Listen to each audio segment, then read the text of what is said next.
I had a dream last night. I was still on the floor of the circular room, listening to the creature call for me to release it. The symbols on the walls seemed to move rapidly, forming glyphs and words that I couldn't understand, but felt the thing in my brain slowly begin to break it down to rebuild it again.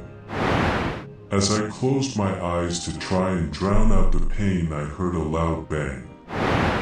I quickly sat up and watched in horror as the door bent and cracked as it was hit over and over again.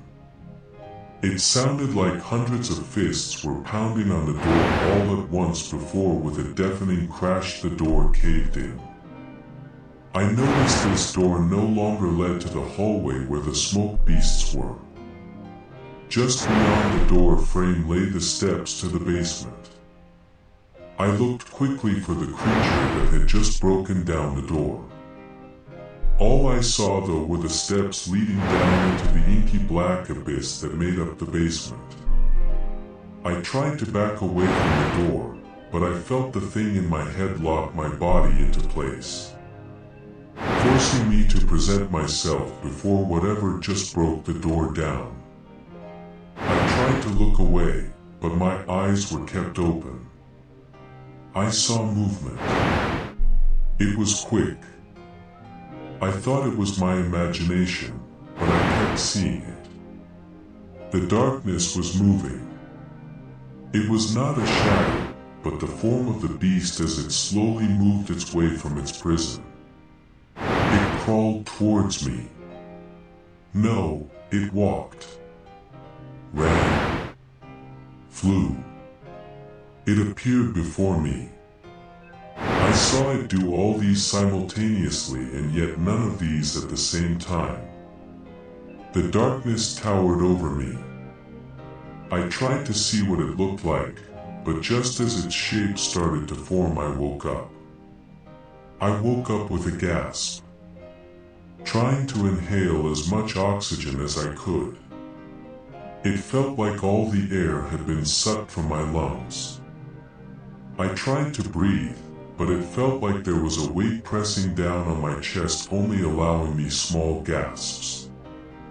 I tried to see what was pressing on me, but I only saw darkness. The pressure began to strengthen until I felt myself become lightheaded and almost passed out again. As soon as I felt that the pressure disappeared completely, I sat bolt upright and tried to suck in as much air as I could.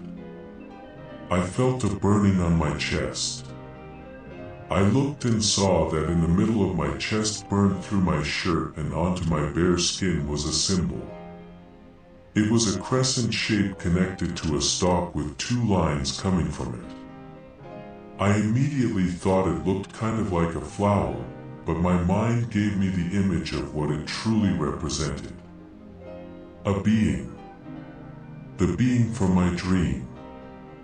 The being in the basement. Its form constantly shifted and changed. It had hundreds, maybe even thousands of forms. I watched as its form shifted. I saw it interacting with beings. My mind broke just attempting to comprehend them. I felt blood begin to leak from my eyes and nose as I was forced to witness its life. Millennia. Eons. A number of years that humans could never comprehend writing, let alone attempting to imagine living. I felt the blood vessels in my eyes burst as the strain in my brain became too great. I heard it whisper to me again from the basement. Help me, come to me, help me, find me, help me, release me. The words echoed all around me. I was left deafened by them, and yet I still heard those words repeating over and over and over again. I crawled towards the door, hoping to escape this room.